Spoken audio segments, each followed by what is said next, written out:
최근 대한민국이 방글라데시의 수도 다카에 30년 동안 이어져 온 만성적인 교통체증을 단 1개월 만에 해소시키는 쾌거를 이루어내며 물류 비용까지 대폭 감소시켰다는 관측이 나와 전 세계 건설업계가 뒤집어졌습니다.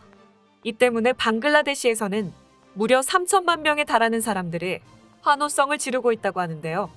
반면 일본을 믿고 일을 맡겼던 베트남에서는 대형 사고가 터지며 두 나라가 함께 국제적인 망신을 톡톡히 당하고 있는 상황입니다. 이번 상황에 대해 자세히 살펴보겠습니다. 최근 영국 파이낸셜 타임즈와 뉴욕 타임즈 등의 외신에서 잇따라 한국의 놀라운 성과에 대한 보도가 이어지고 있습니다. 그중 사업비만 3조 6천억 원에 육박하는 파드마대교는 상층부는 4차로 도로, 하층부는 철도로 구성되어 2014년부터 공사를 시작해 올해 6월부터 한국에 의해 운영되었는데요. 파드마대교의 교량 길이는 6.2km, 총 길이는 20km에 달합니다. 이번 계약은 정부 간 협력에 의한 해외도로 운영관리 사업의 첫 사례로 도로공사는 파드마대교에 하이패스 및 지능형 교통관리 시스템을 설치하고 개통 후 5년 동안 요금 징수, 도로, 구조물 유지관리, 안전순찰 및 재난관리 등의 업무를 수행하게 됩니다. 그간 도로공사는 방글라데시 정부와 도로 운영관리 노하우를 공유하는 등 상호 우호적인 관계를 형성해왔습니다. 앞서 도공은 2014년부터 파드마대교 건설 사업에 평화엔지니어링, 한국종합기술 등 국내 업체와 컨소시엄을 구성해 1240억 원 규모의 시공감리 영역을 따낸 바 있습니다. 시공감리에 대한 우수한 평가가 운영관리로 이어진 셈입니다. 그 기술력을 인정받아 이번 파드마대교 운영관리 사업까지 제안받게 된 것인데요.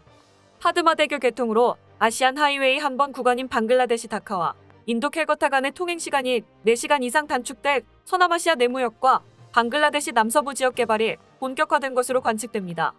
아시아 하이웨이는 아시아 대륙 32개국을 연결하는 14만 역혐의 국제 자동차 도로망입니다.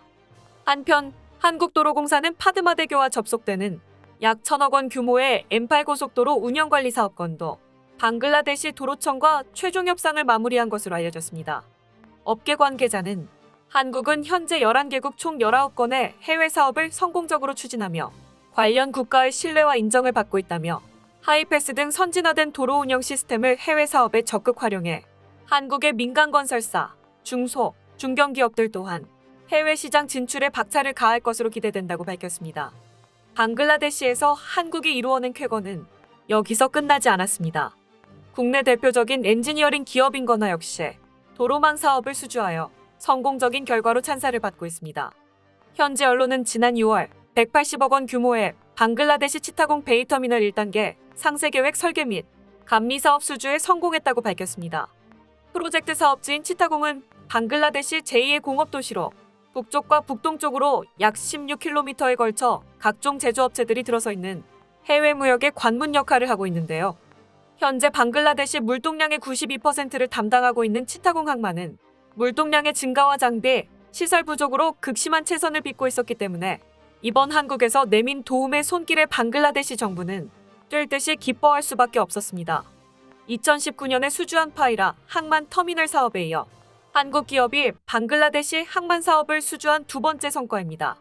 항만이라는 특수성을 고려한 부지 조성이 포함된 설계 업무에는 토질, 수자원, 환경, 교통, 기계 등 다양한 분야의 엔지니어들이 참여할 예정으로 종합 엔지니어링사 건화와 대형의 항만 전문 기술력을 총 집결해 수행해 나갈 것으로 관측됩니다.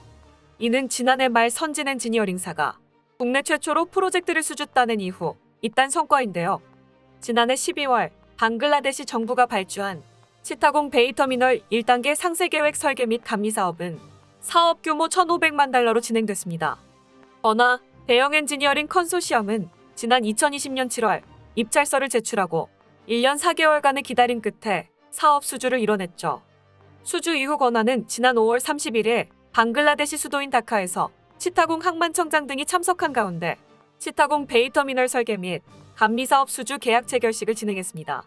체결식에는 방글라데시 해운부 장관과 차관을 비롯하여 내외빈 200여 명이 참석했고 그들은 연신 한국 기업들에 감사함을 표했다고 전해졌습니다.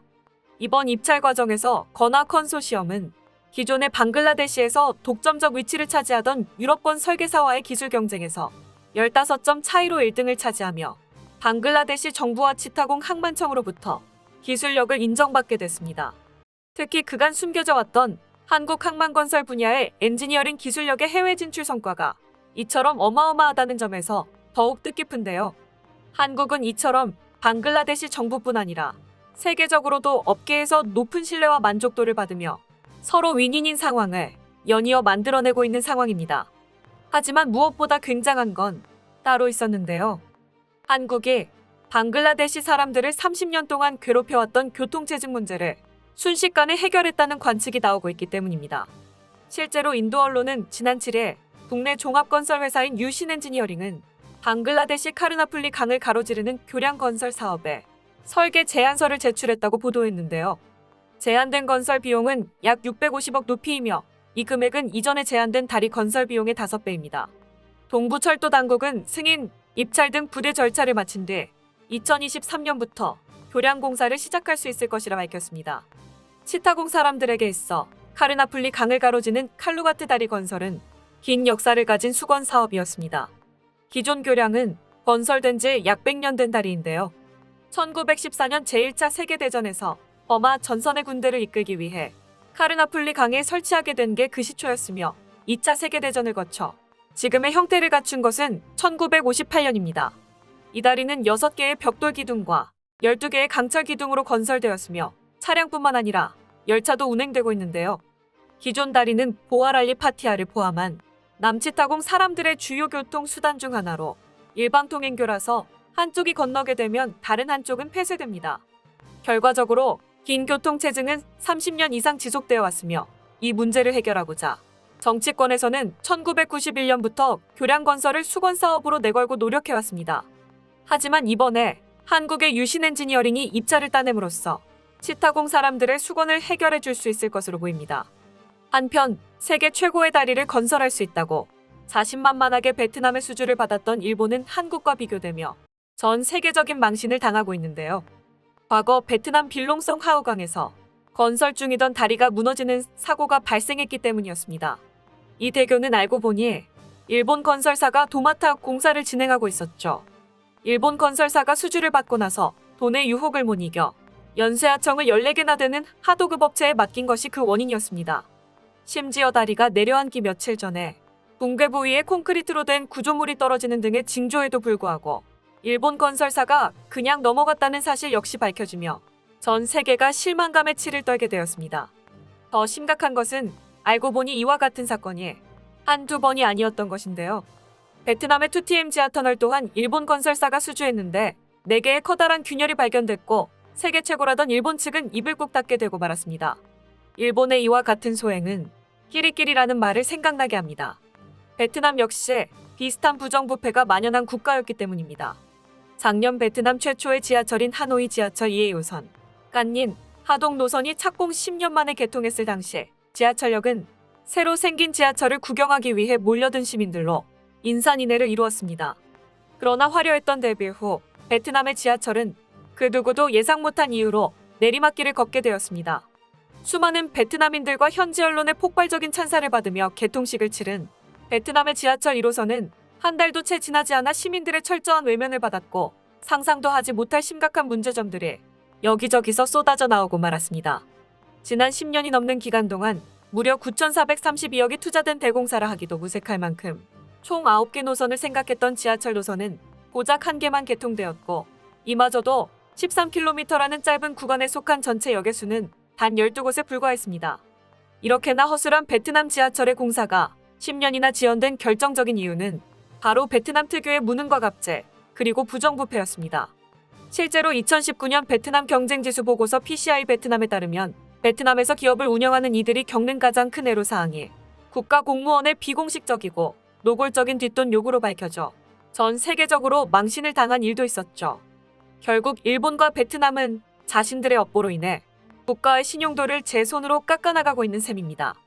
반면 방글라데시의 고위직들에게 존경받고 있는 한국 기업들은 최근 말레이시아 근대화를 이끈 주역인 전 말레이시아 총리에게도 극찬을 받고 있습니다. 13일 아시안 리더십 컨퍼런스 인터뷰에서 마하티르 전 총리는 한국이 IMF를 성공적으로 극복한 점을 높이 사며 한국에 배울 점이 많아 한국을 자주 찾았다고 밝혔습니다. 이처럼 한국의 기업들은 전 세계를 매번 깜짝 놀라게 만들고 있습니다. 앞으로도 새로운 역사를 써나갈 한국 기업들의 미래를 응원합니다. 끝까지 시청해주셔서 감사합니다. 도움이 되셨다면 좋아요를, 다른 이야기도 궁금하시면 구독을 눌러주세요.